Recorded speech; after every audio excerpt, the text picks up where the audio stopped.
ভাইয়া, এটা ঠিক না। দয়া করে তুমি গাছ থেকে নামো। আমি তোমার বোন। আমি তোমাকে কতই না ভালো ভাবতাম আর ভালো মানুষ মনে করতাম। কিন্তু ভাইয়া আমার একটা কথাও শুনল না এবং তার মনে যা ছিল সেই রাতে সে তার সবটুকুই আমার সাথে করে বসল। শেষ পর্যন্ত এটা কিভাবে হলো তা আমি তোমাদের এই গল্পেই বলবো। তার আগে বন্ধুরা, তোমরা যারা আমার গল্পগুলো শোনো তারা আমার চ্যানেলটিকে সাবস্ক্রাইব করো না। তাই আপনাদের কাছে রিকোয়েস্ট, প্লিজ চ্যানেলটিকে সাবস্ক্রাইব করে ভিডিওটিতে লাইক বাটনে ক্লিক করে ভিডিওটি শেষ পর্যন্ত দেখুন। আমি ঢাকার বাসিন্দা। আমার নাম নেহা।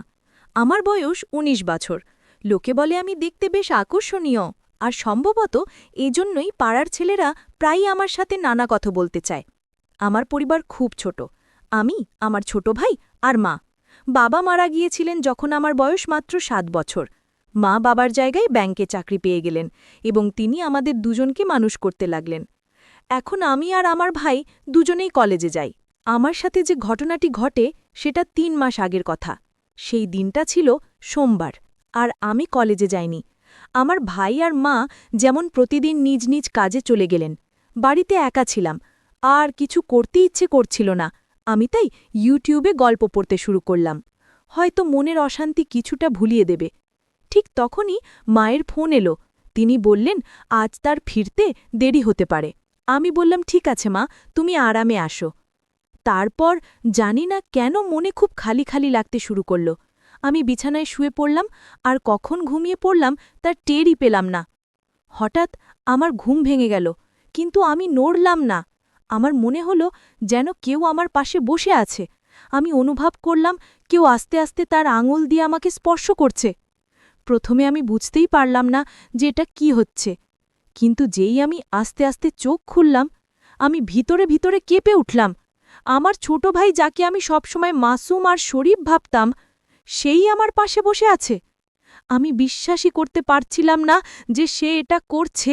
আমার বুক খুব জোরে ধড়ফড় করতে লাগল, আর আমি বুঝতে পারছিলাম না যে আমি কি করব। কিছু বলার সাহসই জোগাড় করতে পারলাম না আমি। ভাবছিলাম যে সে কেন এমন করছে। সে কি কখনো আমার সম্পর্কে এমন কিছু ভেবেছে, নাকি এটা শুধুই একটা ভুল? সেই মুহূর্তে আমার মনে অনেক প্রশ্ন ঘুরপাক খাচ্ছিল। আমি কি তাকে ক্ষমা করতে পারব? এটা কি এমন একটা ঘটনা যা আমি উপেক্ষা করে দিতে পারি? কিন্তু একই সাথে আমি জানি না কেন সেই মুহূর্তে আমার রাগ হচ্ছিল না, বরং আমি দ্বিধায় পড়ে গিয়েছিলাম। হয়তো আমার বোঝার মধ্যে কিছু ঘাটতি ছিল, না হলে আমি সেই মুহূর্তে অন্য কিছু ভাবছিলাম। কিছুক্ষণ কেটে গেল, আর আমি তখনও ঘুমের ভান করছিলাম। ঠিক তখনই হঠাৎ মনে হলো ভাই আমাকে আস্তে আস্তে জাগানোর চেষ্টা করছে। তার আঙুলগুলো আমার কাঁধে হালকা করে ছুঁই ছুঁই করছিল, কিন্তু আমি চোখ খুললাম না। আমি জানতাম যে আমি পুরোপুরি জেগে আছি, কিন্তু সে হয়তো ভাবছিল যে আমি গভীর ঘুমে আছি। আস্তে আস্তে তার হাতের স্পর্শ বাড়তে লাগল। আগে যেখানে সে শুধু হালকা স্পর্শ করছিল, এখন তার সাহস বাড়তে লাগল। আমি বুঝতে পারছিলাম না যে সে কি করছে বা কি করতে চাইছে, কিন্তু আমি চুপচাপ দেখছিলাম। আমার মনে অনেক প্রশ্ন উঁকি দিল। এই মাসুম ভাই হঠাৎ এত বদলে গেল কি করে? সে কেন এমন করল? আমি বুঝতে পারছিলাম না যে সে আমাকে ঘুমের মধ্যে কি খাওয়ানোর চেষ্টা করছে। আমার ঠোঁট বন্ধ ছিল, কিন্তু তবুও সে চেষ্টা করছিল যেন আমি কিছু খেয়ে ফেলি। এরপর আমি ভেবে ঠিক করলাম যে ইচ্ছে করে ঠোঁট একটু খুলে দিব। আমি এমন ভাব করলাম যেন আমি ঘুমের মধ্যেই আছি, আর ঠোঁট নিজে থেকেই খুলে গেছে। সেই মুহূর্তে আমার ভেতরে একটা অদ্ভুত রকমের ঘাবড়ে চাওয়া ভাব কাজ করছিল, কিন্তু আমি তা প্রকাশ করতে দিলাম না। হঠাৎ আমার ফোনের ঘণ্টা বেজে উঠল। সেই আওয়াজে পুরো পরিবেশ বদলে গেল। ভাই সঙ্গে সঙ্গে ভয় পেয়ে গেল আর ঘাবড়ে গিয়ে দূরে সরে গেল। সে এত তাড়াতাড়ি উঠে গেল যে আমি বুঝে গেলাম তার মাথায়ও ভয় ছিল যে আমি যেন জেগে না উঠি। আমি ফোনটা তুলে দেখলাম সেটা আমার বয়ফ্রেন্ডের কল। এই সময় তাকেও কল করতে হলো, আমি মনে মনে ভাবলাম। আমি ফোনটা তুলে খুব কষ্ট করে বয়ফ্রেন্ডকে বোঝালাম যে আমি বাড়ির কাজে ব্যস্ত আছি। তার মেজাজ হয়তো অন্য কথা বলার ছিল, কিন্তু আমি তাড়াতাড়ি কলটা কেটে দিলাম। এবার আমার নজর আবার ভাইয়ের দিকে, কিন্তু সে ঘর থেকে চলে গেল।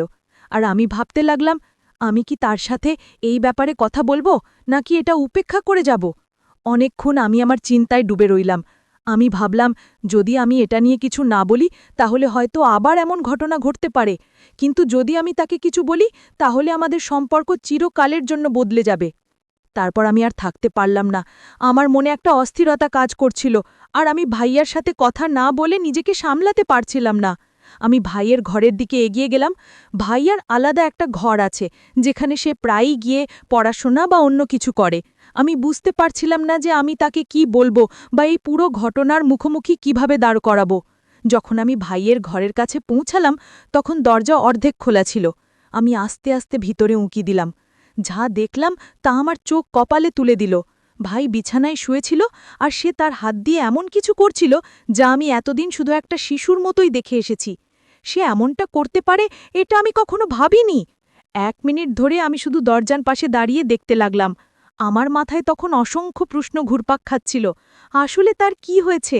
সে সত্যিই এমনটা করছে, নাকি আমি কোনো ভুল বুঝেও ভুল দেখছি? আমি নিজেকে শান্ত করার চেষ্টা করলাম, কিন্তু আমার চোখ তার দিকেই আটকে ছিল। আমি জানতাম যে আমাকে কিছু করা উচিত, কিছু বলা উচিত, কিন্তু আমার গলা দিয়ে কোনো আওয়াজ বের হচ্ছিল না। আমি যে ভাইকে এতদিন মাসুম ভেবে এসেছি, সে আজ আমার সামনে একদম অন্যরূপে হাজির হয়েছে। তাকে এই অবস্থায় দেখে আমার মনে হলো, হয়তো সে ছোটবেলা থেকেই এমন কিছু দেখেছে বা অনুভব করেছে যা নিয়ে আমি কখনো ভাবিনি। আমার মনে তার প্রতি কোনো ঘৃণা আসেনি, বরং আমি দ্বিধায় পড়ে গিয়েছিলাম। আমি বুঝতে পারছিলাম না যে এটা তার কোনো ভুল বোঝাবুঝি নাকি আরও কিছু। আমি আস্তে আস্তে দরজা থেকে সরে যাওয়ার সিদ্ধান্ত নিলাম। আমি জানতাম না যে যদি আমি তাকে এই অবস্থায় টোকাই, তাহলে আমাদের মধ্যে কি হবে। আমি মনে মনে ভাবতে লাগলাম, যদি সে আমার সাথে কিছু ভুল করে ফেলে। ঠিক তখনই সে আমাকে দেখে ফেল, আর যে ঘটনার আমি ভয় পাচ্ছিলাম সেটাই ঘটে গেল। ভাই আমাকে দেখে আর স্থির থাকতে পারল না, আর সে আমার কাছে এসে সেই কাজই করল যা সে হয়তো কতদিন ধরে করতে চাইছিল। কিন্তু ভাইকে বাধা করতে পারলাম না। সে এমনভাবে উঠে এসে আমাকে সেই কাজের সাথে জড়িয়ে দিল। আমিও সেই কাজটার আসল রহস্য বুঝে তাকে বাধা দিলাম না। ভাই এরপর আমাকে বলল, আপু, আমি অনেক দিন যাবৎ তোকে দেখে এই কাজটা করি। কতদিন ধরে তোকে এই ভিআইপি কাজটা শেখাতে চাই, কিন্তু পারি না। মা সবসময় তোকে আর আমাকে নজরে রাখতেন, তাই এতদিন পাইনি। তবে আজ সময় সুযোগ দুটোই পেয়েছে। চল, মজা করে কাজটা করি। ভাই এসব কথা বলছিল আর গাছে ওঠার জন্য ছটফট করছিল। খেজুর গাছ উঠতে হলে আগে একটু রস তো টেস্ট করতেই হবে, তারপরে না হয় গাছে উঠা যাবে। কথাগুলো বলছে ভাই। ভাইয়া রস টেস্ট করে বলল, আপু, এ তো দারুণ টেস্টি রস, আমি আর পারছি না, এক্ষুনি গাছে উঠব। আপু, তুই গাছে ওঠার জন্য আমাকে হেল্প কর প্লিজ। ভাইয়ের এসব কথাবার্তা আর আকুতি মিনতি শুনে আমি আর নিজেকে ঠিক রাখতে পারলাম না। ভাইকে গাছে কিভাবে উঠতে হয় শিখিয়ে দিলাম। গাছে উঠে ভাই 5 মিনিটের মতো ছিল, এরপর ধপাস করে পড়ে গেল। এটা হবারই কথা, কারণ ভাই এর আগে কখনো কোনোদিন গাছে উঠেনি, তাই হয়তো 5 মিনিটের মধ্যে হাঁপিয়ে গাছ থেকে পড়ে গেল। গাছ থেকে নামার পর ভাই আমাকে বলল, আপু, তুই আমাকে দারুণ হেল্প করলি, তোর কারণেই আজ আমি গাছে ওঠা শিখতে পারলাম। আপু, তোর কাছে একটা রিকোয়েস্ট, প্লিজ যতদিন তোর বিয়ে না হয় তুই ততদিন আমাকে গাছে উঠিয়ে গাছের ফলমূল পাড়া শেখাবি। এরপর ভাইয়ের কথা রাখতে আমার যতদিন না বিয়ে হয় আমি ততদিন আমি ভাইকে হেল্প করি। বন্ধুরা, আজকের গল্পটি এই পর্যন্ত। গল্পটি তোমাদের কেমন লাগলো কমেন্ট করে অবশ্যই জানাবে। আমি তোমাদের সেই প্রিয় বন্ধু কেয়া। দেখা হবে আগামী ভিডিওতে। ধন্যবাদ।